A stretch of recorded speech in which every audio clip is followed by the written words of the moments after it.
introduction, Sang-il. I'm sorry for foreigners. I'm gonna speak in Korean because this material is something new for other mass people. So maybe Koreans are better to explain. I'm sorry. Okay, but all the slide is in English, so you can ask any question in English, please. Okay. Okay. 엄선일 교수님 비롯해서 수학과 교수님 일단 매스 콜로퀴움에 추천해 주셔서 감사드리고요. 저는 카이스트 전기 및 전자공학부에 재직 중인 신진우라고 합니다. 제가 오늘 말씀드릴 내용은 Belief Propagation for Comparative Optimization이라는 내용에 대해서 준비를 했는데요. 제가 학부도 수학과를 나오고 사실 박사도 수학과 박사를 했습니다. 근데 지금은 뭐 전기 및 전자공학부에 있지만, 그래서 혹시 학부생들이나 대학원생들이 미래 진로를 정할 때 좀 도움이 됐으면 하는 바람에서 강의를 준비했습니다. 예. 그래서 일단 제가 요즘 관심 있는 분야는 기계학습 분야인데요.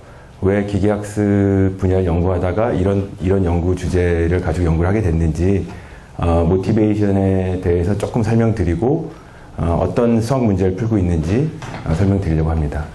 그래서 옵티마이제이션이라는 용어는 최적화라는 얘기고요. Belief Propagation이라는 얘기는 어떤 특정 클래스의 알고리즘을 얘기하는 내용인데요. Belief Propagation이 뭔지 제가 나중에 설명드릴 거고요. 일단은 왜 Belief Propagation이라는 그런 알고리즘을 옵티마이제이션 문제를 푸는데 제가 쓰려고 하는 건지 잠깐 모티베이션 설명하고 톡을 진행하겠습니다.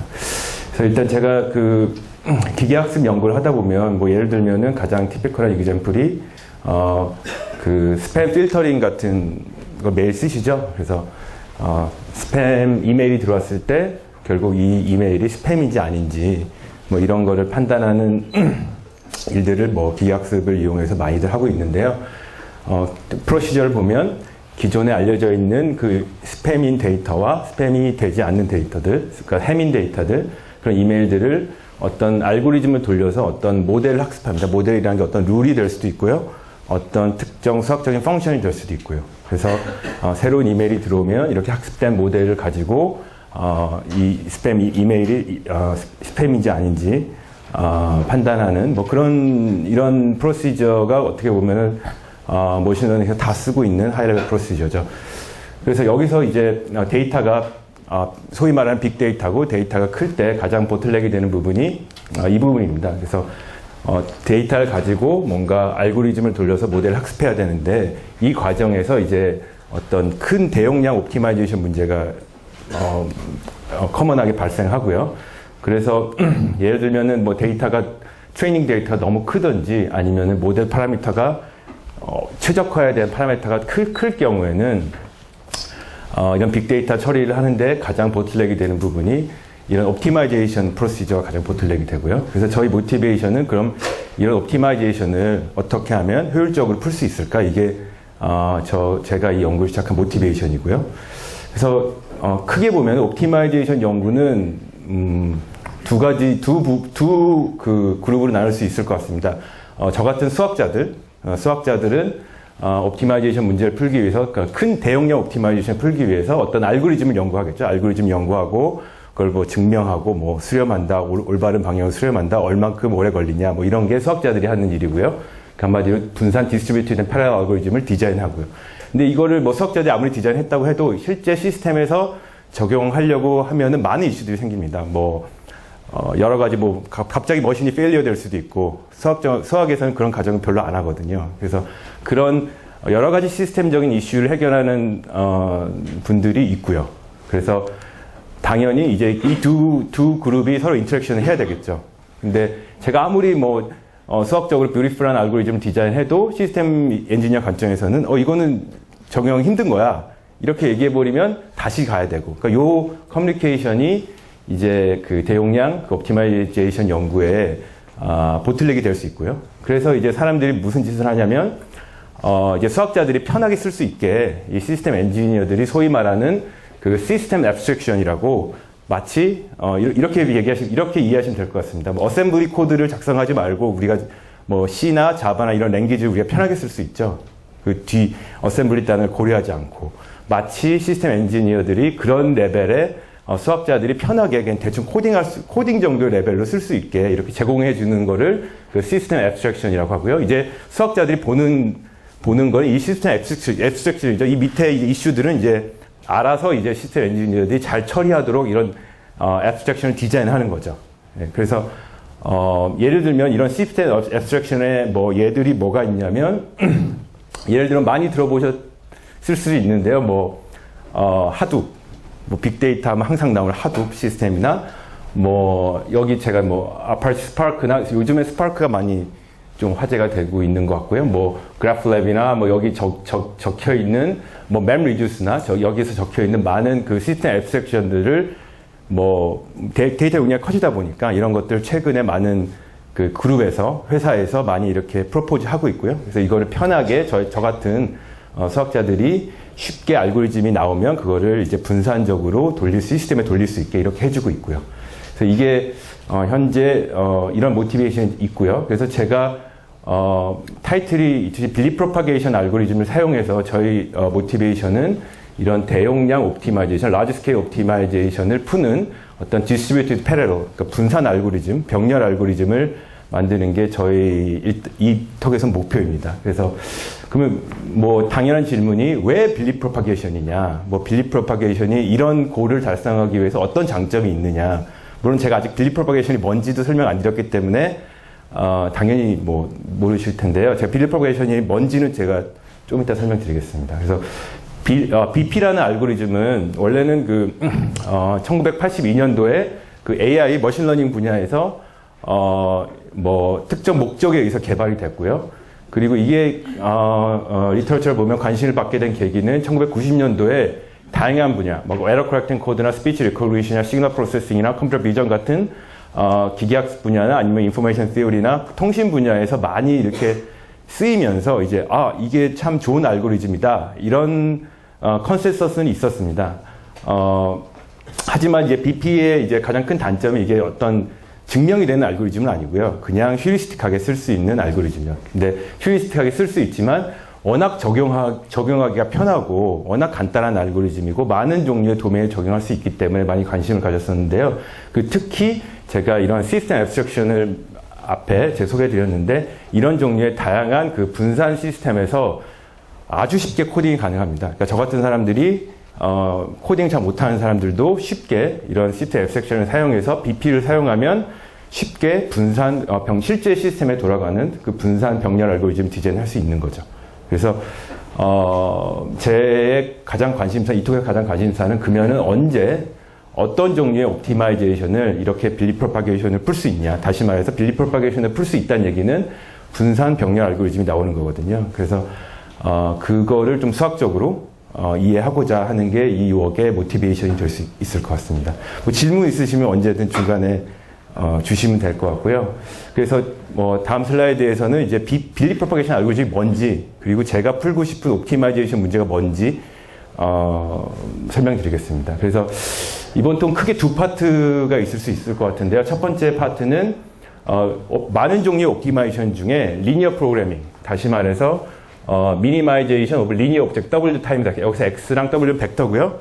여기서 A는 매트릭스고 B는 벡터고 C는 매트릭스고 D는 벡터라고 보실 수 있겠습니다. 그러니까 이거는 이니퀄리티 컨디션이고 이건 이퀄리티 컨디션이고 심플하게 그냥 X는 0과 1 사이라고 보셔도 그냥 크게 무방할 게 없고요. 이런 종류의 그 옵티마이제이션 문제를 리니어 프로그래밍이라고 하는데요. 이런 리니어 프로그래밍을 어떻게 빌리 프로파게이션을 풀 수 있는지 이게 첫 번째 파트고요. 두 번째 파트는 인티저 프로그래밍이라고 거의 형태는 똑같은데 컨스트레인이 x가 이제 0과 1 사이의 리얼 넘버가 아니고 0 또는 1, 바이너리 디스크리트 베리어블입니다. 그래서 뭐 리니어 컨스트레인이나 리니어 오브젝트는 똑같고요. 그래서 그럼 이런 종류의 인티저 프로그래밍은 어떻게 빌리 프로파게이션을 풀 수 있는지 그게 두 번째 파트가 되겠습니다. 물론 이제 분은 아시겠지만 인티저 프로그래밍은 NP-hard 문제고요. 한마디로 일반적으로는 풀기 불가능한 문제입니다. 그래서 이번 두 번째 파트에서는 어떤 특정 종류의 좀 유명한 인티저 프로그래밍을 어떻게 빌리 프로파게이션을 풀 수 있는지 그걸 말씀드릴 거고요. 첫 번째 파트에는 이거보다는 조금 더 제너럴 클래스의 리니어 프로그래밍을 어떻게 빌리 프로파게이션을 풀 수 있는지, 언제 풀 수 있는지 이론적인 그런 수학적인 내용을 소개해드리려고 합니다. 그리고 뭐 이런 수학적인 내용이 이제 실제 시스템을 가서 어떤 이슈가 있는지 뭐 그런 얘기도 마지막에 제가 잠깐 드리고 이제 톡을 마무리하겠습니다. 예, 뭐 질문 있으시면 주시고요. 그래서 이제 첫 번째 파트는 이제 빌리 프로파게이션을 사용해서 이런 알고리즘을 사용해서 어떻게 리니어 프로그래밍, 그러니까 리니어 프로그래밍을 풀 수 있는지 이거를 설명드리려고 하고요. 이 웍은 제 그 학생인 박세준 군과 같이 한 웍이고요. 그 박세준 군도 수학과 복수 전공을 했던 걸로 알고 있습니다. 그래서 예, 그리고 뭐 혹시 더 자세한 내용이 궁금하시면 그 UAIN 컨퍼런스에 그 머신러닝 컨퍼런스 사이트를 보면 드래프트도 있고요. 아니면 아카이브에도 제가 올려놨기 때문에 혹시 더 자세한 수학이 궁금하시면 참고하시면 될 것 같고요. 그래서 일단은 파트 1에서는 제가 빌리 프로파게이션이 뭔지 일단 먼저 설명드려야겠죠. 뭐 리니어 프로그래밍을 제가 잠깐 소개드렸는데 뭐 이그젬플들 계속 설명드릴 겁니다. 그래서 일단 빌리 프로파게이션 설명드리기 위해서 그래피컬 모델이라는 걸 먼저 설명드려야 되는데요. 때로는 이게 마르코브 랜덤 필드라고 부르기도 하고 때로는 뭐 베이지안 네트워크라고 부르기도 합니다. 그래서 그래피컬 모델이 뭐냐면은 어떤 그 확률 분포를 표현하는 어떤 방식입니다. 다시 말해서 뭐 이렇게 생각하면 쉽습니다. 뭐 저희가 고등학교 때는 실수 그리고 뭐 자연수, 정수 이런 걸 배우죠. 근데 대학교 올라오면은 뭐 그룹 티오리, 뭐 링 티오리, 그러니까 뭐 더 추상화된 개념을 배우잖아요. 그러니까 그래피컬 모델이라는 게 어떻게 보면 확률 분포의 그 인디펜던스를 캡처하는 어떤 추상화된 모델이라고 보시면 될 것 같습니다. 때로는 추상화 시켜보면 우리가 거기서 인투이션 얻을 수 있는 방법들이 때로는 되게 많거든요. 그래서 포멀하게 설명하면 어떤 식이냐면 어떤 랜덤 베리어블 Z가 있고요. 이게 n 디멘셔널 랜덤 베리어블인데 각각 Z가 0, 1, 한마디로 바이너리 랜덤 베리어블이라고 n 차원짜리 바이너리 랜덤 베리어블이라고 생각하시고요. 그리고 이 바이너리 랜덤 베리어블이 어떤 이런 특정 종류의 프로덕트 폼, 한번 곱셈 형태의 디스트리뷰션을 따르면 그리고 각각의 펑션은 어떤 논 네거티브 펑션이고요. 그리고 여기 보시면 아시겠지만 이 알파라는 거는 어떤 n차원 벡터 중에 z 알파라는 거는 n차원 벡터 중에 어떤 सब셋.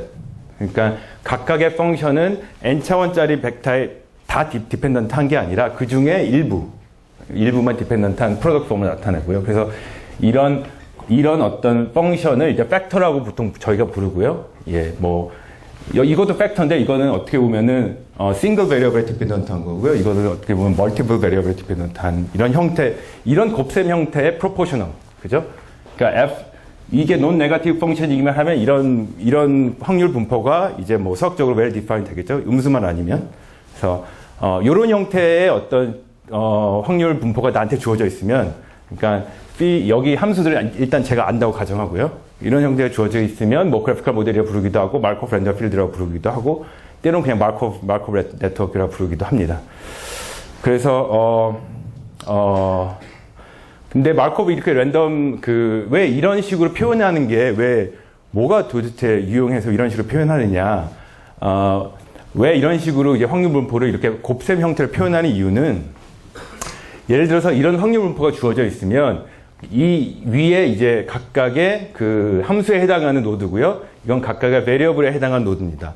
그래서 이 함수와 베리어블에 서로 엣지를 그을 수가 있는데 어떻게 그냐면은 예를 들어서 이 함수가 첫 번째 함수가 G1과 G3에 디펜던트하다. 그럼 이렇게 엣지를 긋고요.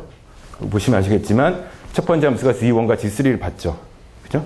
그리고 G2, G3, G4라는 얘기는 두 번째 함수가 얘와 얘에 디펜던트 하기 때문에 이렇게 엣지를 긋습니다. 그리고 알파3는 여기 보시면 이그젬플에서 세 변수 Z2, Z3, Z4에 디펜던트 하기 때문에 이렇게 엣지를 긋고요. 그러면 어떤 그래피컬 모델이 주어져도 이렇게 엣지를 그을 수 있겠죠. 이런 바이파르타이트 그래프를 만들 수 있겠죠. 그러니까 이거를 보통 저희가 팩터 그래프라고 합니다. 그래서 왜 이런 팩터 그래프가 뭐 추상화 시켰으면 뭐 이점이 있어야 되겠죠. 그래서 이 팩터 그래프가 왜 유용하냐면 이 팩터라는 게 이 variable 사이에 일종의 어떤 conditional dependency를 캡처하는 역할을 하게 됩니다. 제가 뭐 자세한 수학 왜 그런 건지는 뭐 자세하게 설명을 안 드릴 텐데요. 이렇게 팩터로 표현하면 많은 이점들이 있습니다. 그러니까 비주얼라이제이션 하기에. 그래서 보통 저희가 그래피컬 모델에 해당하는 팩터 그래프를 그려놓고 뭔가를 막 뭐 이론을 개발하고 뭐 알고리즘을 돌리고 이런 일들 많이 하거든요. 그래서 이런 바이파르타일 팩터 그래프가 있다는 거, 뭐 그런 것만 기억하시면 될 것 같고요. 그래서 뭐 그럼 간단한 이그젬플 하나 드리겠습니다. 어떤 그래피컬 모델이 있는 건지. 약간 조합론 쪽의 패밀리언 콘텍스트인데요. 예를 들어서 어떤 그래프가 있다고 치고요. 그리고 각각 벌텍스마다 베리어블 0 또는 1 베리어블을 어사인합니다. 바이너리 베리어블이고요. 랜덤 베리어블입니다. 그래서 이 조인트 디스트리뷰션을 예를 들어서 다음과 같이 정의했다고 칩시다.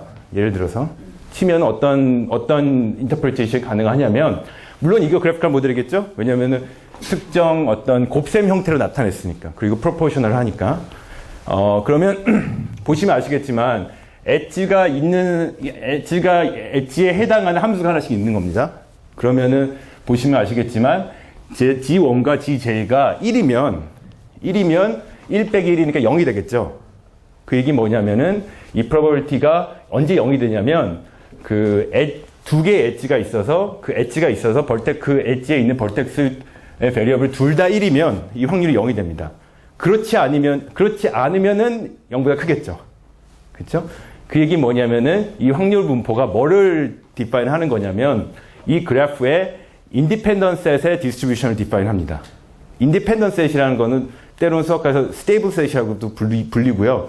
어떤 거냐면 어떤 벌텍스가 있고 어떤 벌텍스의 서브셋이 있는데 그 서브셋 사이에 엣지가 없는 그런 걸 저희가 인디펜던트 셋이라고 하거든요. 조합론에서. 그래서 이렇게 확률 분포를 디파인하면 Z라는 이 확률 분포는 인디펜던트 셋의 어떤 디스트리뷰션을 디파인하는 거다.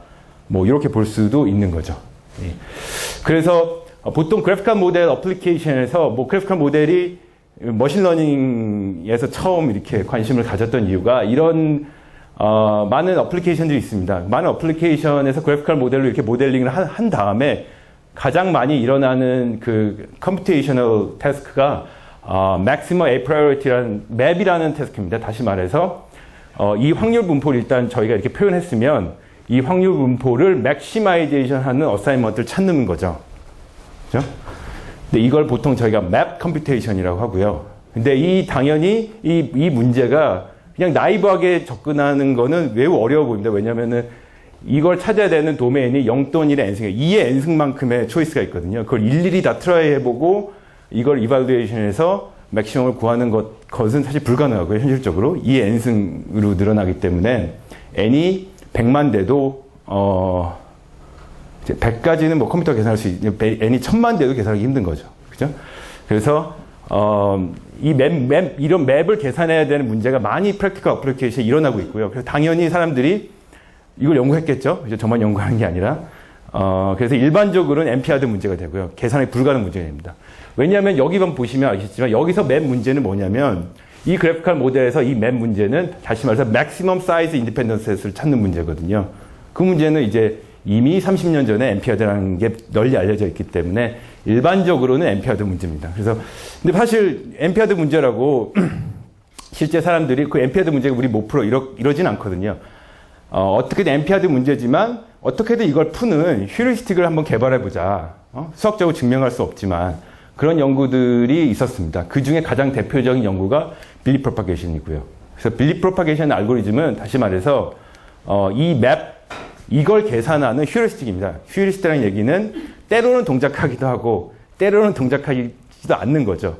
근데 뭐 빌리 프로파게이션이 많이 유명해지고 쓰인 이유는 뭐 적용해 보니까 실제 어플리케이션을 다 동작하네? 오케이, 그냥 써야 되겠다. 뭐 아무 근거 없이 이랬던 거죠. 90년대는. 그래서 빌리 프로파게이션 알고리즘 제가 매스메리컬하게 자세히 설명드리진 않을 텐데요. 대충 어떤 알고리즘이냐면 보통 이거를 저희가 메시지 패싱 알고리즘이라고 합니다. 다시 말해서 이 계산을 하기 위해서 이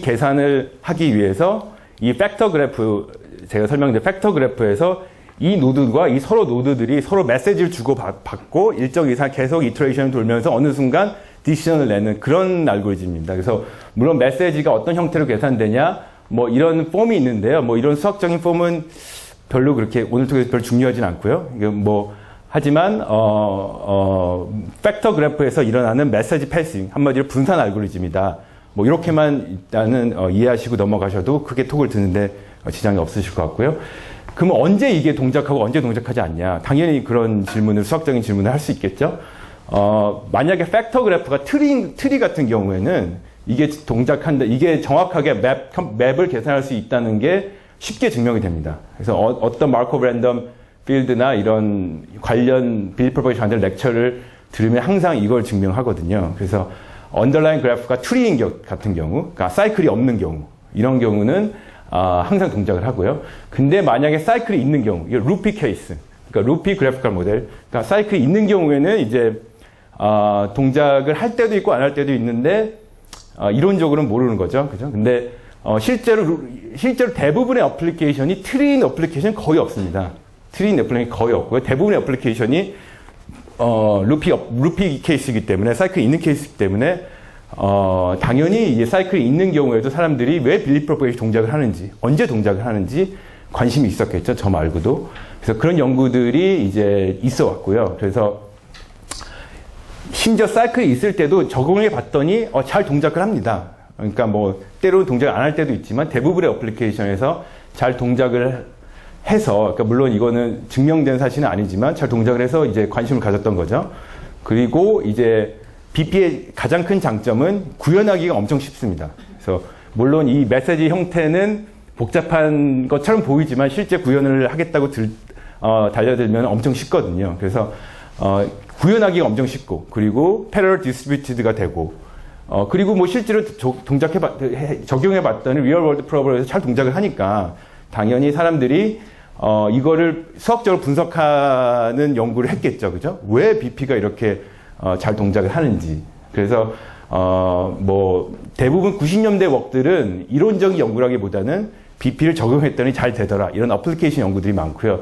비로소 2000년대에 이런 BP를 수학적으로 연구를 하는 연구들이 많이 나옵니다. 왜냐하면은 BP를 수학적으로 연구해서 이 BP의 이런 석세스를 이해할 수 있으면 사실 BP보다 더 나은 알고리즘도 디자인할 수 있는 그런 방법이 생기는 거거든요. 그래서 예를 들면은 2004년 그리고 뭐 2005년에 이런 여러 가지 BP의 어떤 친구들, 서바이브 프로파게이션이라든지 트리 리레이티드 알고리즘이라는 게 결국 BP에 모티베이션 돼서 BP보다 더 잘 동작하는 그런 알고리즘들이 나오게 됩니다. 그 이유는 이제 BP를 좀 더 수학적으로 이해했기 때문에 이런 더 좋은 알고리즘 디자인을 할 수 있는 거죠. 그래서 잘 동작한다는 게 익젝트한 옵티멈을 찾아준다는 얘기예요? 아니면 대부분 그렇지는 않고요. 어쨌든 이 컴퓨터 비전이나 어플리케이션 레벨에서 잘 동작한다 안 한다의 기준은 실제로 예를 들어서 뭐 보이스 레코그니션에 적용했더니 잘 레코그니션 하더라, 뭐 이런 거죠. 그렇죠? 그러니까 이게 정말 옵티멀 찾냐 안 찾냐 보다도 제가 잘 동작한다는 얘기는 그런 어플리케이션 와이즈에서 잘 동작한다는 얘기고요. 그래서 뭐 실제로 옵티멈을 정확히 찾지 않아도 실제 어플리케이션 잘 동작할 수 있거든요. 예. 근데 뭐 이게 여기까지가 이제 빌리 프로파게이션이랑 백그라운드고요. 근데 제가 뭐 모티베이션, 사실 빌리 프로파게이션을 그냥 다이렉트하게 연구하는 게 아니라 이 빌리 프로파게이션이라는 알고리즘을 리니어 프로그래밍을 쓰는데 어떻게 쓸까, 그게 저희 메인 테마였죠. 그래서 그게 왜 make sense 한 건지, 왜 리니어 프로그래밍은 뭔가 최적화 문제고, 그죠? 빌리 프로파게이션은 뭔가 확률 모델에서 나온 거잖아요. 서로 이제 별로 관계가 없을 것 같은데 이게 어떻게 커넥션이 맺어질 수 있는지 그걸 잠깐 설명드리고, 예, 그렇습니다. 그래서 이런 두 가지 종류의, 이거는 제가 말씀드렸듯이 이런 그래피컬 모델이고요. 이건 곱셈 형태로 나타나니까 이건 확률이고요. 그리고 이거는 최적화 문제입니다. 그 리니어 프로그램이고요. 그리고 여기 보시면은 이게 1이라는 얘기는 1 또는 0이라는 얘기는 이게 리니어 컨스트레인이 있기 때문에 이거를 여기다 다시 넣으면 그 전에 제가 설명드렸던 리니어 프로그램이 나오고요. 그래서 여기서 이제 쉽게 옵저베이션 할 수 있는 거는 이런 어떤 특별한 이런 팩터 펑션으로 이렇게 그래피컬 모델 디자인하고 리니어 프로그램 디자인하면 한마디로 만약에 이 리니어 프로그램의 솔루션이 그 0 또는 1이라면, 그러니까 중간 뭐 0.5가 아니라 프랙셔널 솔루션이 아니라 인테그럴 솔루션이 나온다면 여기의 솔루션과 여기에 맵 솔루션이 같다는 걸 쉽게 observation 할 수 있습니다. 다시 얘기해서 뭐냐면은 이 LP의 솔루션이 인테그럴 솔루션이라고 하죠. 다시 말해서 0 또는 1이라고 하죠. 그 얘기는 뭐냐면은 여기서 이 문제를 푸는 것과 여기서 맵 문제를 푸는 게 동치가 됩니다. 그 얘기 뭐냐면 여기서 BP는 여기에 휴리스틱이죠. 그렇기 때문에 BP를 여기 푸는데 적용할 수 있다는 거죠. 그렇죠? 그러니까 한마디로 이 LP가 아무렇게나 주어져 있어도 이런 그래피컬 모델을 디자인하고 그 그래피컬 모델이 나오면 BP를 머신러리하게 디자인할 수 있거든요. 그러니까 다시 말해서 어떤 LP를 나한테 주어줘도 BP를 LP를 푸는 휴리스틱으로 쓸 수 있습니다. 물론 BP는 증명되는 건 아니지만요. 그래서 다만 언제 LP가 인테그럴 솔루션을 가질 때만 우리가 그런 걸 희망할 수 있겠죠. 왜냐하면 인테그럴 솔루션이 가져야 이게 두 개가 이퀴벌런트한 문제가 되기 때문에. 그래서 근데 인테그럴 솔루션을 갖는 경우는 많습니다. 근데 인테그럴 솔루션이라고 일단 치고 그러면 당연 내추럴한 퀘션이 그럼 여기서 BP를 동작했을 때 언제 얘를 풀 수 있는지 그런 어떤 수학적인 컨디션을 구하고 싶겠죠. 뭐 그런 연구들이 있었겠죠. 그죠? 대부분의 이런 리니어 프로그램을 가지고 이런 그래피컬 모델을 만들어 보면 팩터 그래프가 대부분 룹을 가집니다. 그래서 트리가 아니기 때문에 이걸 언제 풀 수 있는지가 클리어하지 않은 문제고요. 그래서 하지만 뭐 이런 연구들은 과거 10년간 좀 있어 왔고요. 그래서 이런 LP를 언제 BP가 풀 수 있냐 이런 식으로 디자인했을 때 그래서 이런 연구들이 많이 있었는데요. 과거 10년 동안 어떤 리니어 프로그래밍을 BP가 풀 수 있는데 그 리니어 프로그래밍이 어떤 컴비네이터 옵티마이제이션 문제와 연관된 그러니까 예를 들면은 매칭 문제 제가 매칭이 뭔지 설명드릴 겁니다. 매칭이나 퍼펙트 매칭 그리고 shortest path, independent set, mean cost network flow 뭐 이런 종류의 문제들에 해당하는 LP는 이렇게 BP로 풀 수 있다. 폴리노미얼 타임 안에 이런 연구들이 과거 10년에 있었습니다. 그래서 제가 한 2년 전쯤에 새로운 하나 컴비네이터리얼 옵티마이제이션 문제를 하나 발견해서 논문 하나 쓴 적이 있는데요. 그때 제가 이 연구를 처음 시작하면서 한 가지 궁금한 점이 이 각각의 이제 저자들은 각각 다른 스페셜 인스턴스에 대해서 연구한 거거든요. 그러니까 뭔가 이렇게 다양한 에비던스가 있는데 어떤 이런 종류의 LP는 BP가 풀 수 있는데 그럼 도대체 BP가 풀 수 있는 그 LP의 클래스는 뭐냐? 그러니까 제너럴하게 그걸 캐릭터라이제이션 할 수 특히 수학과 모티베이션이 제가 있기 때문에 그런 질문을 던졌고요. 다시 말해서 이런 컴비네이터리얼 옵티마이제이션과 관계된 LP를 푸는 BP는 도대체 어떤 종류의 컴비네이터 옵티마이제이션에 관련된 LP를 풀 수 있냐? 그래서 당연히 이런 페이퍼들이 계속 나왔던 이유는 페이퍼가 나올 때마다 얘네들이 저자들이 사용한 테크닉이 조금씩 다릅니다. 그렇기 때문에 페이퍼가 계속 나온 거죠. 얘네들이 처음부터 이그젠플을 다 유니파이 할 수 있는 테크닉이 있었다면 그걸 먼저 썼겠죠. 예, 그래서 그런 질문이 들었고요. 제가 마지막에 2년 전에 이 연구를 하면서. 그래서 제가 첫 번째 파트의 그 메인 결과는 이 문제에 대한 답변인데요. 그래서 제가 첫 번째 파트에 설명드리는 내용은, 저희가 한 내용은 이제 BP가 언제 LP를 풀 수 있는지에 대한 어떤 컨셉추얼한 제너럴한 컨디션을 발견한 겁니다. 다시 말해서 첫 번째 이 C1, C2, C3를 만족하면 BP가 LP를 풀 수 있다. 한마디로 LP를 BP의 솔루션이 LP의 솔루션과 같아진다. 이런 내용인데요. 당연히 첫 번째 컨디션은 아까도 말씀드렸지만 LP가 인테그럴 솔루션을 가져야 되겠죠. 왜냐하면 그래야 이제 두 개가 원톱 매핑이 되니까. 그리고 C1의 몸에 유니크한 솔루션을 가져야 된다는 컨디션이 있는데요. 이건 보통 학생이 바로 메시지. 예, 잠시만요. 바로 그 학생이. 예, 제가. 와이파이.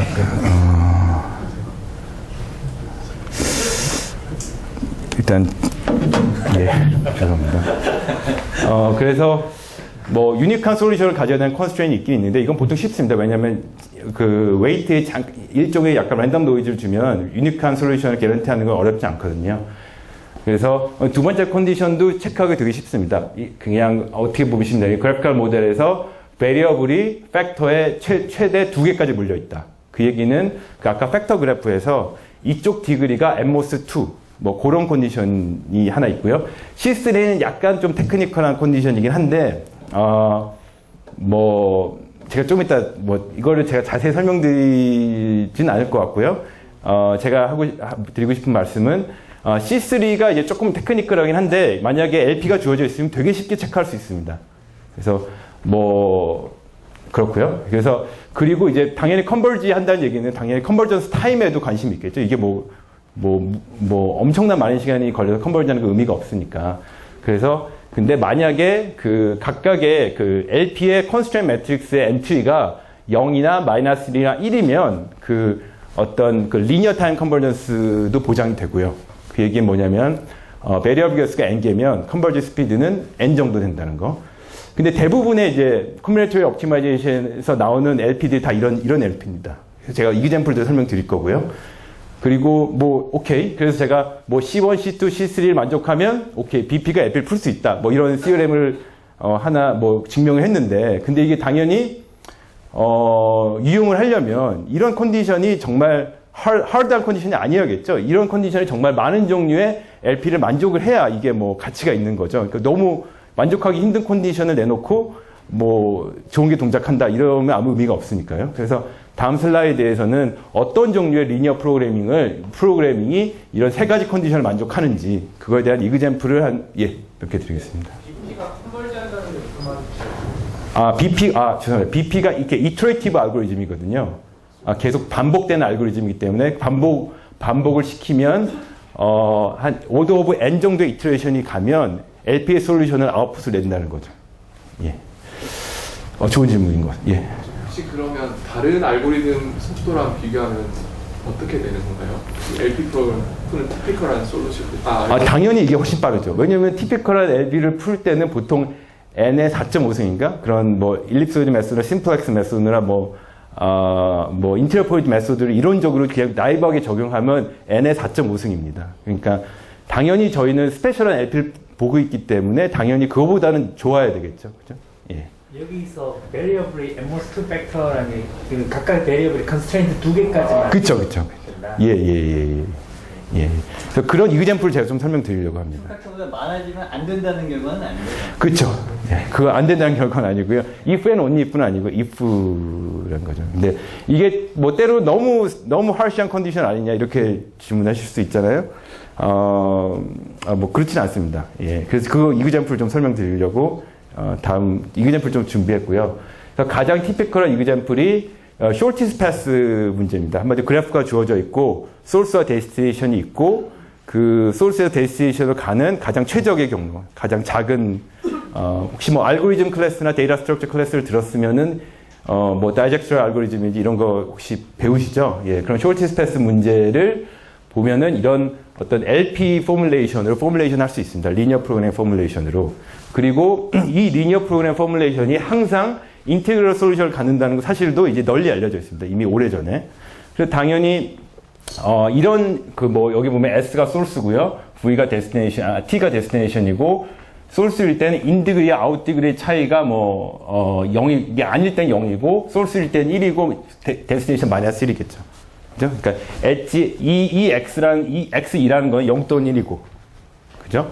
그러니까 이런 식으로 그 shortest path를 인티저 프로그래밍을 리니어 프로그래밍으로 포뮬레이션 하는 건 어렵지 않은데요.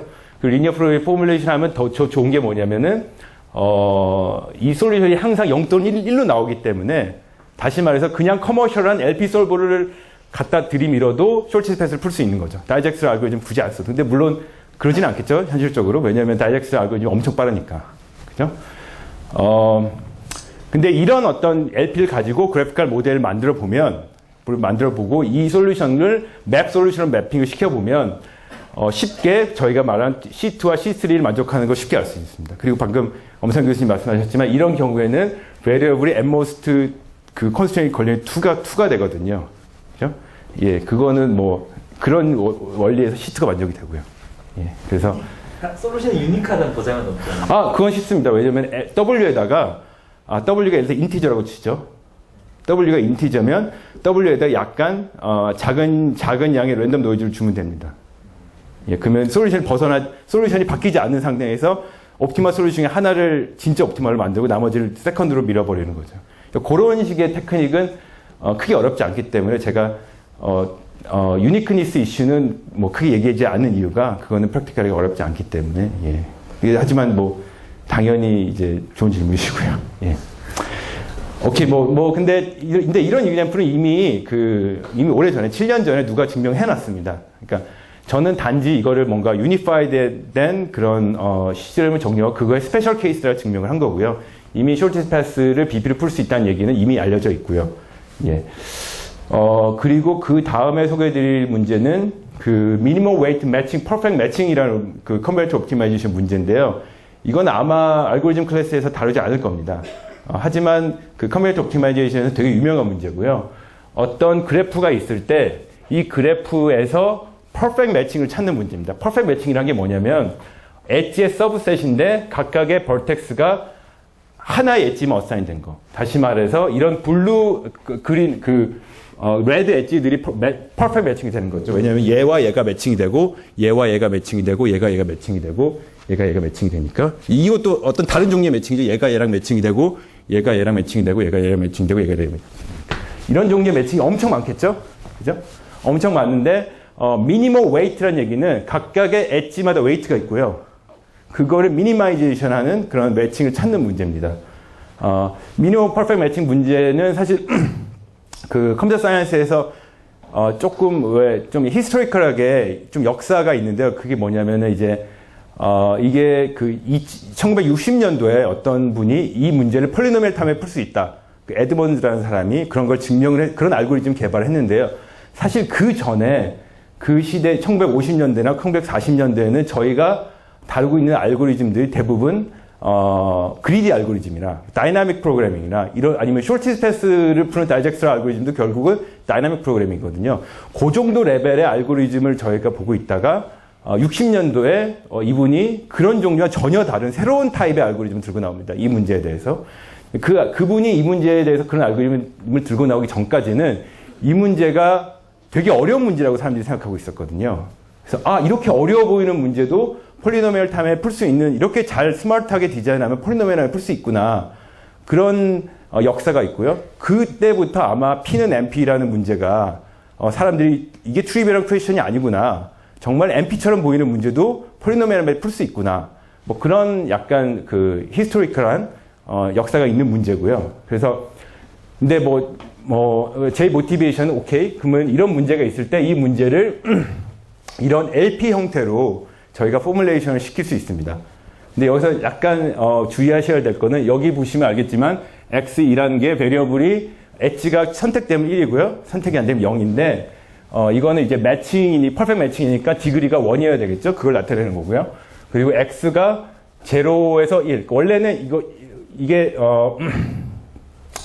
제로면 선택 안 한 거고 제로면 1인데 이걸 리니어 프로그램에 포뮬레이션 하는 순간 이 리니어 프로그램을 풀면은 이 X가 프랙셔널 솔루션이 나올 때도 있습니다. 그러니까 다시 얘기해가지고 그냥 단순하게 리니어 프로그램만으로는 이걸 풀 수 없는 거죠. 그죠? 근데 어쨌든 저희 모티베이션은 일단은 그렇다고 치고 일단은. 근데 그러면 과연 이 리니어 프로그래밍을 BP를 풀 수 있느냐? 왜냐면은 이 리니어 프로그래밍을 기반으로 탄생된 많은 알고리즘들이 있거든요. 일단 리니어 프로그램을 풀고 그다음에 릴렉세이션 시켜서 인티저 솔루션을 구하고 그런 연구들이 많이 있기 때문에 일단은 이 리니어 프로그램이 정확히 이 문제를 풀 수는 없지만 하지만 BP가 최소한 이 문제보다 조금 쉬운 이 리니어 프로그램을 풀 수 있느냐. 그냥 심플렉스나 리니어 솔버를 가져야 되지 않고 그래서 당연히 그래서 이제 LP가 이제 이런 경우에는 가끔은 이제 하프 인테그럴 솔루션을 갖기 때문에 이 솔루션이 정확히 이 솔루션에 대응되는 건 아닙니다. 예. 그래서 이런 LP에서도 이것도 엄살 교수님이 말씀해 주셨듯이 그 베리어블 팩터 2개만 허용되는 경우거든요. 이런 LP에서도 저희가 C1, C2, C3가 있었죠. 그죠? C1은 성립이 되지 않죠. 그죠? 하지만 C2, C3가 성립된다는 걸 쉽게 알 수 있습니다. 그래서 가끔은 인테그럴 솔루션을 갖지도 않지만 인테그럴 솔루션만 가지면 BP가 풀 수 있다. 이런 결과들이 2008년도에 이미 있었습니다. 근데 그거를 제가 단지 제 프레임워크에 맞게 다시 재해석한 거고요. 어떻게 보면은. 근데 여기서 한 가지 퀘스천은 만약에 이게 리니어 프로그래밍이 하프 인티그럴 솔루션을 갖는다면 그래도 BP가 그걸 풀 수 있겠느냐 이런 퀘스천을 던질 수 있겠죠. 그렇죠? 왜냐면은 이 결과는 그러니까 C1이 만족되지 않는 경우, C1이 만족되지 않는 경우에도 still BP가 이걸 풀 수 있겠느냐 이 LP를 뭐 이런 질문을 던질 수 있겠고요. 근데 이런 질문에 대한 해답은 저희 프레임워크를 쓰면 되게 쉽게 답변이 됩니다. 어떻게 하면 되냐면 이 LP와 이퀴블런트한 다른 LP를 만들 수 있습니다. 다시 말해서 엣지를 더블링하는 거죠. 엣지를 더블링 이미 알아채셨던 것 같은데 엣지 베리어블을 하나짜리를 두 개로 그냥 카피시켜 버리면 이 하프 인테그럴 솔루션이 인테그럴 솔루션이 됩니다. 그래서 이런 식의 아주 나이브한 테크닉을 적용하면 C1을 쉽게 만족시킬 수 있습니다. 그러니까 이렇게 약간의 엔지니어링을 조금 더 하는 거죠. 컨디션이 만족 안 되니까 컨디션이 만족되게 동일한 LP를 만드는 거죠. 그래서 여기다가 다시 BP를 돌리면 C1, C2, C3가 다 성립이 돼서 그 BP가 풀 수 있다. 뭐 이런 결론을 도출할 수 있고요. 여기서 제가 뭐 요 이름을 설명드릴 이유는 가끔은 C1, C2, C3가 성립이 되지 않는 경우가 있습니다. 그럴 때 뭐 한 가지 방법은 만족되게 어떤 이퀴블런트한 LP를 만들면 되는 거죠. 그게 한 가지 이그젬플이고요. 그리고 마지막 이그젬플은 그리고 뭐 이런 LP나 아까 그 전에 단 LP도 다시 보기 엔트리가 다 1 또는 마이너스 1이죠. 그렇기 때문에 컨버전 스피드는 n 정도 됩니다. order of n. 그래서 이 이그젬플이 시사하는 바는 C1이 그렇게 중요한 거 아니다. 가끔은 C1이 성립되지 않아도 C1은 인포스에서 BP가 그걸 풀 수 있게 할 수 있다. 뭐 이런 메시지고요. 그리고 마지막 이그젬플은 네트워크 플로우라는 문제인데 이거는 이제 어떤 네트워크 상에서 소스와 데스티네이션이 있고 이 소스와 데스티네이션을 흐르는 어떤 플로우를 미니마이제이션 하는 그런 이것도 어떤 유명한 커뮤니케이션 옵티마이제이션 문제인데요. 소위 말하는 미니멈 코스트 인티저 네트워크 플로우라고 합니다. 인티저라고 붙인 이유는 이 W가 인티저라는 얘기죠. W가 인티저라는 얘기고요. 이 D도 인티저고요. 그래서 이런 문제도 이렇게 내추럴하게 LP, 리니어 프로그래밍 포뮬레이션 시킬 수 있고요. 이 리니어 프로그래밍이 항상 인티그럴 솔루션을 갖는다는 건 이미 많이 알려져 있고요. 그리고 C2와 C3가 성립된다는 것도 쉽게 체크할 수 있습니다. 뭐 그게 이제 하나 뭐 이 이그젬플에서도 베리어블이 최대 2개 팩터에 2개 이니퀄리티 연결되어 있는 이그젬플이죠. 그래서 뭐 요런 종류의 이제 미니멈 코스트 네트워크 플로우도 BP를 풀 수 있는 형태가 되고요. 컨버전스 타임도 n 정도 되는 거고요. 그래서 뭐 제가 3개만 설명드렸지만 제 논문을 보시면 제가 총 8가지 정도 소개를 드렸습니다. Perfect Matching, 그리고 Shortest Path, Traveling Salesman, Vertex Cover, Edge Cover, Network Flow, Cycle Packet 이런 종류의 어떤 컨버터 옵티마이제이션에서 파생되는 LP를 BP가 풀 수 있다. 뭐 그런 내용이 그러니까 BP가 컨버지하고 컨버전스 타임이 n 정도 된다. 뭐 그런 내용이 파트 1의 메인 토픽이고요. 그래서 파트 1에서는 이런 다양한 종류의 LP를 BP가 풀 수 있고 그게 패러럴하고 디스트리뷰티드 하기 때문에 이제 많은 시스템 애브스트랙션에서 쉽게 구현할 수 있는 거죠. 예. 그래서 물론 이 한 가지 주의하셔야 될 점은 이런 LP를 푸는 게 이 컨버터 옵티마이제이션을 푸는 거라고 얘기할 수 없는 경우들이 많습니다. 예를 들면은 여기 매칭 문제에서 이 LP가 프랙셔널 솔루션을 가질 수 있기 때문에 프랙셔널 솔루션을 가질 때는 이 솔루션과 이 솔루션이 원투 매칭이 안 되거든요. 그리고 당연히 여기 말하는 버텍스 커버나 트래블링 세일즈맨이나 이 문제들 엠피아드 문제입니다. 그러니까 이 엠피아드 LP 릴렉세이션을 풀 수 있다는 얘기지 이 문제를 푼다는 거는 컨트라딕션이죠. 그죠? 그러면은 당연한 질문이 만약에 LP가 프랙셔널 솔루션을 갖는다고 쳐보죠. 근데 BP는 그러면 프랙셔널 솔루션 계산을 할 수 있겠죠. 하지만 오리지널 문제의 솔루션 계산할 수 있냐? 그게 세컨드 파트의 모티베이션이고요.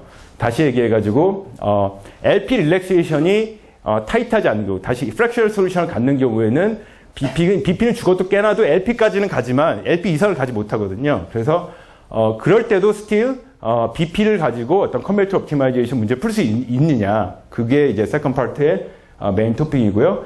세컨드 파트에서는 이런 퀘스천의 아주 그 특별한 케이스인 그 제가 소개해드린 미니멈 웨이트 퍼펙트 매칭 문제에 대해서 저희 솔루션을 얘기 드리겠습니다.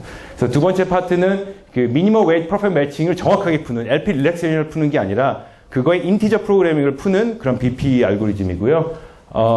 이 연구는 저희 연구실의 안성수 군과 박세준 군 군이 한 연구고요. 그리고 안성수 군이 좀 더 수학적인 디테일에 대해서는 디스크릿 매스 세미나에서 다음 달 2일에 발표할 예정으로 알고 있습니다. 그래서 제가 대충 무슨 얘기인지 하이 레벨로 말씀드릴 거고요.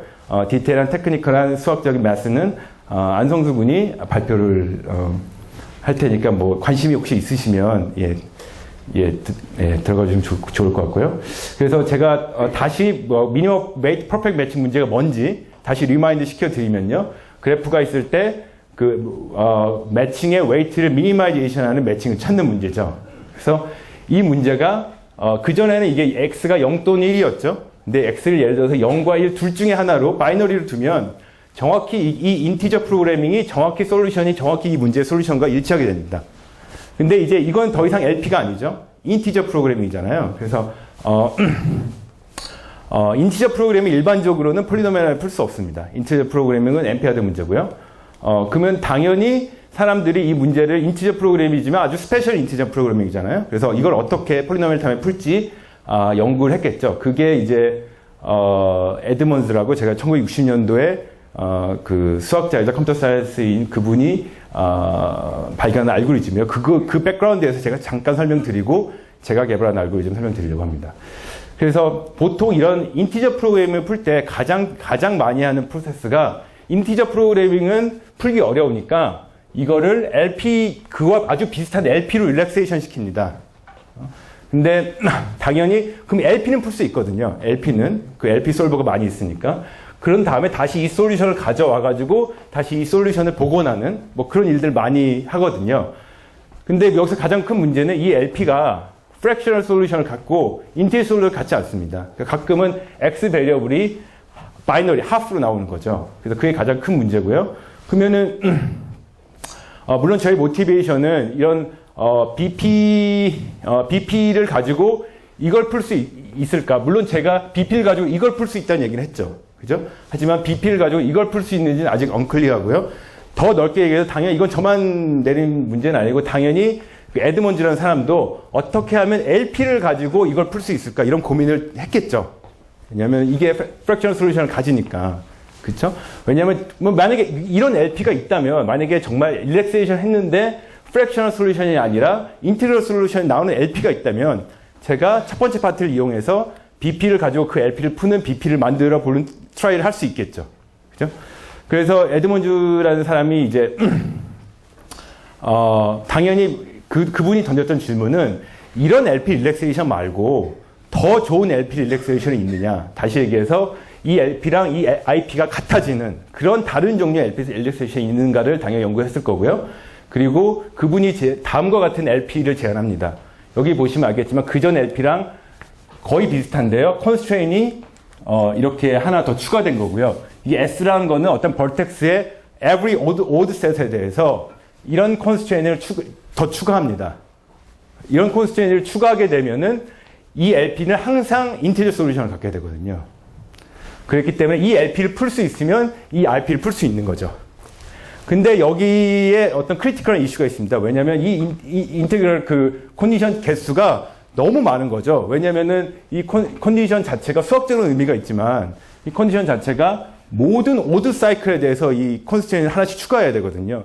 그거는 익스포넨셜하게 엄청 많기 때문에 뭐 이런 식으로 우리가 기술은 쉽게 할 수 있지만 이걸 실제 시스템에 이걸 다이렉트하게 푸는 건 불가능합니다. 하지만 뭐 수학적인 의미가 있겠죠. 뭐 그런 LP 릴렉세이션을 개발했다는 거는. 그래서 사이클 개수가 너무 많기 때문에 이 이니퀄리티 개수가 너무 많아서 일단 다이렉트하게 풀기는 불가능하고요. 하지만 놀랍게도 왜 그 사람들이 놀랐던 이유는 그럼에도 불구하고 이런 릴레이션을 연구해서 그분이 폴리노미얼 타임 알고리즘 개발한 거죠. 그래서 그분의 아이디어는 뭐였냐면 어쨌든 이거를 풀고 싶었던 겁니다. 이걸 풀되 이 컨스트레인을 다 한꺼번에 다 고려해서 푸는 거 불가능하기 때문에 어떤 스마트한 방법을 연구한 거죠. 그래서 그분이 한 아이디어는 뭐냐면 자, 우리가 이 LP를 풀고 싶습니다. 이 LP를 풀면 인티그럴 솔루션이 나온다는 걸 알고 있기 때문에. 근데 이 LP의 어떤 듀얼 형태 LP를 생각합니다. 듀얼 형태 LP를 생각하고요. 그리고 이 LP 당연히 듀얼 LP도 풀기 힘듭니다. 왜냐면은 듀얼 LP는 이제 그 베리어블 개수가 너무 많거든요. 이쪽에는 컨스트레인트 개수가 너무 많고. 그러니까 이것도 어쨌든 쌍둥이니까 같이 풀기 힘들겠죠? 근데 그분이 이제 개발한 아이디어는 이거를 풀지 말고 X와 Y 베리어블을 점차적으로 그리디하게 업데이트 시키면서 뭔가 듀얼리티 시어렘을 이용해서 결국에는 X와 이 솔루션이 결국 같아진다. 그러면 이게 옵티멀 솔루션이 된다. 이런 걸 증명을 합니다. 그러니까 LP의 모티베이션 됐지만 LP를 풀지는 않습니다. LP 시어리의 모티베이션 됐지만 그러니까 이거를 지금은 현재는 저희가 파퓰러하게 프라이머 듀얼 메소드로 부르고 있는데 그 당시에는 이분이 처음 생각한 아이디어거든요. 그래서 완전히 알고리즘은 커뮤니티의 알고리즘입니다. 전혀 뭐 LP 솔브를 동원하지 않고요. X 베리어블과 Y 베리어블을 서로 같이 메인테인하면서 이거를 점차적으로 하나씩 그리디하게 증가시키면서 이 솔루션과 이 미니마이제이션과 이 맥시마이제이션을 일치시킵니다. 일치되는 순간 저희가 이게 솔루션이 된다는 거를 알 수 있거든요. 그래서 러닝 타임이 뭐 V 스퀘어 이 정도 되는 알고리즘을 그분이 제작을 하셨고요. 그걸 에드먼스 알고리즘이라고 하는데 그러니까 이제 X와 Y 베리어블을 업데이트하기 위해서 어떤 블라썸이라는 어떤 한마디로 이 블라썸이라는 게 결국 어떤 그래프의 오드셋입니다. 그러니까 오드셋을 뭐 넣기도 하고 빼기도 하고 그런 어떤 컴비네이토리얼 오퍼레이션을 계속합니다. 그래서 X와 Y 베리어블을 같이 업데이트하다가 이 미니마이징과 맥시마이징이 만나는 순간 옵티멀이 되는 거죠.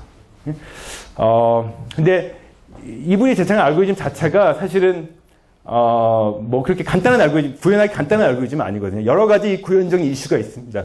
그래서 이 알고리즘이 비록 30년이 넘었지만 2009년도에 커머그로프라는 분이 블라썸 5라고, 왜 5라고 하는 이유는 1, 2, 3, 4, 5. 그러니까 블라썸 알고리즘의 5번째 에디션이다.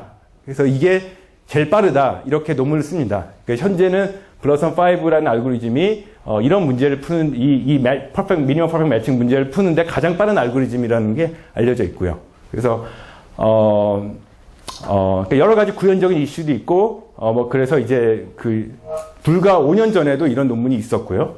근데 뭐 저희 모티베이션은 사실 이게 아니고 근데 이 알고리즘 자체도 사실 그분이 이제 여러 가지 옵티마이제이션 했지만 스틸 구현하기 쉬운 알고리즘은 아닙니다. 알고리즘 디스크립션만 한 3페이지가 되고요. 그래서 그리고 설령 그리고 패러럴하고 디스트리뷰트한 알고리즘도 아니고요. 그래서 물론 저희 모티베이션은 그냥 BP를 이 문제 미니멈 퍼펙트 매칭 문제를 푸는데 쓸 수 있을까?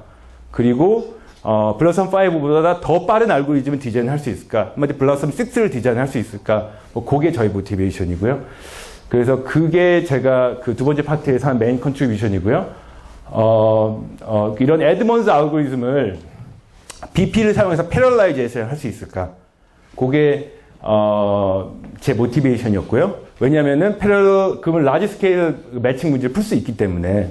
그래서 저의 플랜은 뭐였냐면 일단은 이 에드먼즈 알고리즘을 어떤 LP의 여러 개를 풀어서 솔루션을 구할 수 있는 시퀀스 LP를 여러 개를 만들어서 이 문제를 풀 수 있는 문제로 다시 재해석해보자. 왜?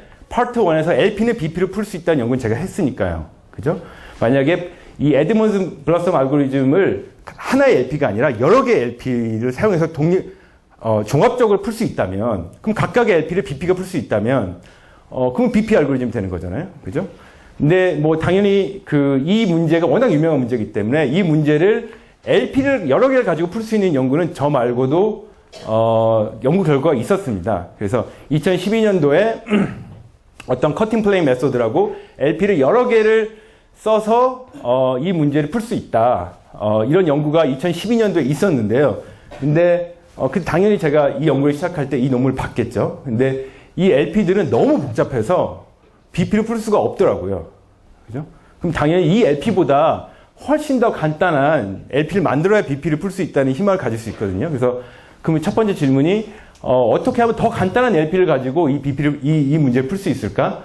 그게 저의 메인 컨트리뷰션이고요. 그러니까 아주 간단한 LP를 가지고도 이 문제를 풀 수 있고 그 LP는 파트 1의 결과를 이용하면 BP로 구현할 수 있다. 그게 파트 2의 메인 티오렘이 될 것 같습니다. 그리고 컨버전 스피드도 어떤 폴리노미얼 V 스퀘어 정도만 이터레이션을 하면 수렴을 하고요. 그러면 당연히 이런 질문을 저에게 던질 수 있겠죠. 그럼 이 알고리즘이 블러썸 5보다 빠르냐? 그죠? 블러썸 5보다 빠르냐? 왜 제가 빠를 것 같다고 생각하냐면, 일단, 저희가 개발하는 알고리즘 저희가 블러썸 BP라고 이름을 붙였는데요. 블러썸 BP가 블러썸 5에 비해서 여러 가지 장점이 있습니다. 가장 큰 장점 중에 하나는 일단 알고리즘 자체가 블러썸 에드먼즈 알고리즘보다 훨씬 심플합니다. 그러니까 훨씬 심플하고요. 그리고 제가 블러썸 BP가 어떤 형태인지 좀 보여드릴 텐데요. 이것도 결국은 프라이멀 듀얼 어프로치이긴 하지만 그 프라이멀 듀얼 베리어블을 업데이트하기 위한 과정이 그 블러썸 5보다 훨씬 간단합니다. 근데 물론 간단하다는 게 꼭 빠른 스피드를 항상 보장해 주는 건 아니죠. 근데 저희가 이제 이게 동작하다는 거를 증명했을 때 어떻게 증명했냐면, 겉으로 봤을 땐 블러썸 BP가 블러썸 5랑 엄청 다른 알고리즘인데, 내부적으로는 블러썸 5랑 같은 식으로 동작한다. 그렇게 해가지고 증명을 완성했거든요. 그 얘기는 뭐냐면,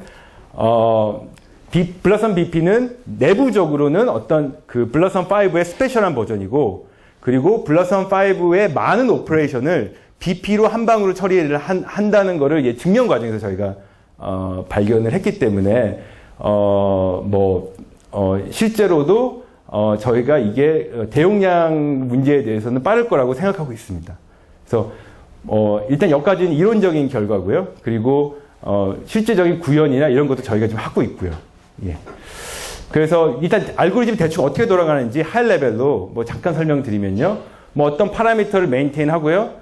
스텝이 A, B, C가 있는데 A 스텝에서는 어떤 X 베리어블을 업데이트하고요. Y 스텝에는 B 스텝에서 Y 베리어블을 업데이트합니다. X 베리어블은 프라이머리 베리어블이고 Y는 듀얼 베리어블에서 X, A와 B를 계속 반복하다가 C로 가서 이제 아웃풋을 내게 됩니다.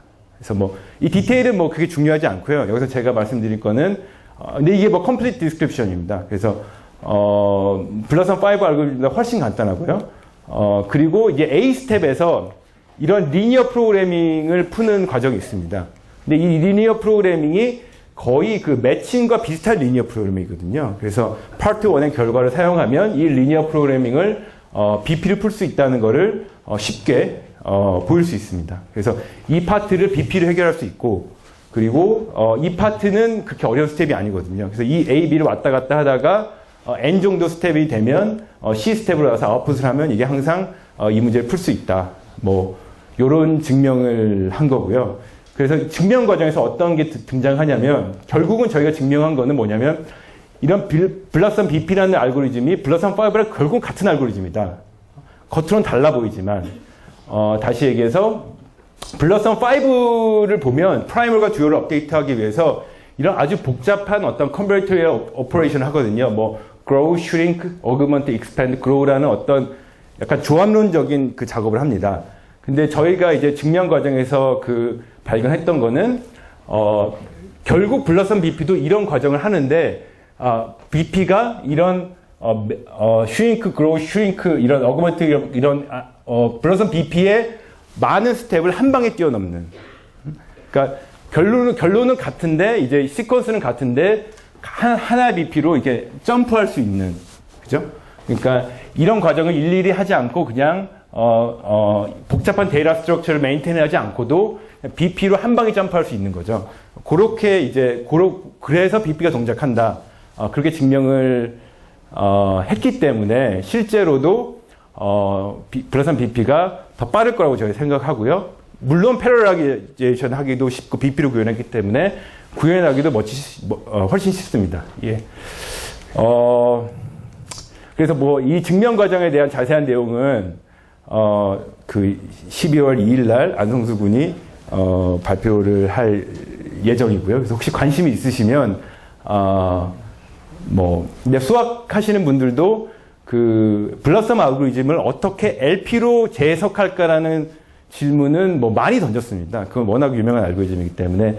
근데 그거에 대한 솔루션이 불과 나온 지가 얼마 안 됐거든요. 제가 말씀드렸듯이 이 2012년도에 불과 그런 블러썸 알고리즘을 그러니까 이런 문제를 LP로 풀 수 있다는 결과도 얼마 안 나왔기 때문에 사실 저희가 증명한 게 사실은 제가 이 문제를 시작할 때 저희가 이런 거 증명할 수 있을 거예요. 왜냐면은 30년 동안 비슷한 문제를 많은 유명한 사람들이 봐왔는데 그리고 3년 전에 이미 아주 복잡한 LP를 가지고 증명을 했는데 우리가 이렇게 간단한 LP를 가지고 같은 질문에 답을 내릴 수 있을까?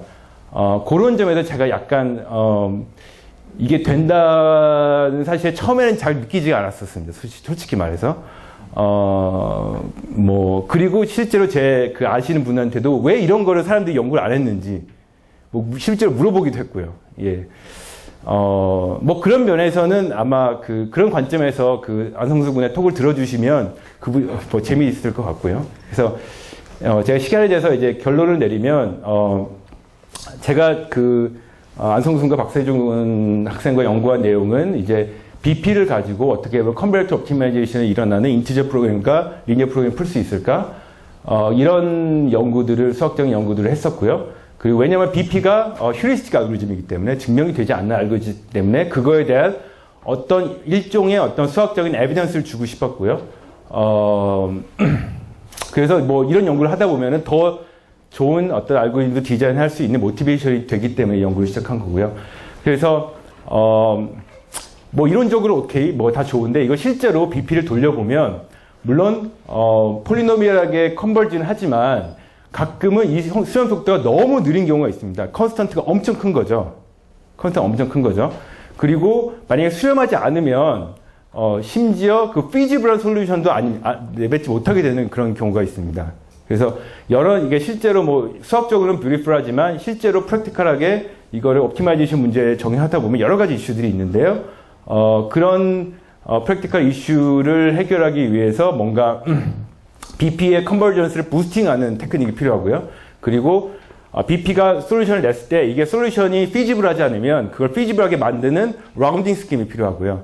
그래서 요런 이 연구는 사실은 수학적인 연구라기보다는 어떻게 하면 프랙티컬하게 BP를 컨버전 스피드 부스팅하고 피지빌리티 보장할 수 있을까에 대한 그런 프랙티컬한 연구를 최근에 또 했었고요. 요 논문도 혹시 이런 컨텍스트에 관심이 있으시면 IEEE 컨퍼런스 빅데이터라는 학회 저희가 지난달에 발표를 했거든요. 그 드래프트를 보시면 이런 이론적인 사이즈에서 연구하는 플레이버와 이런 프랙티컬한 사이즈에서 BP를 연구하는 플레이버를 서로 비교해 보시고 어떻게 이 프랙티컬한 프레임워크가 이런 티오리의 수학적인 인투이션에 모티베이션 돼서 이발루에이션 될 수 있는지 그런 관점에서 읽어주시면 재밌는 포인트가 될 것 같아서 마지막으로 제가 설명드리는 거고요. 이게 오늘 제가 준비한 톡이고요. 혹시 질문 있으시면 주시면 감사드리겠습니다.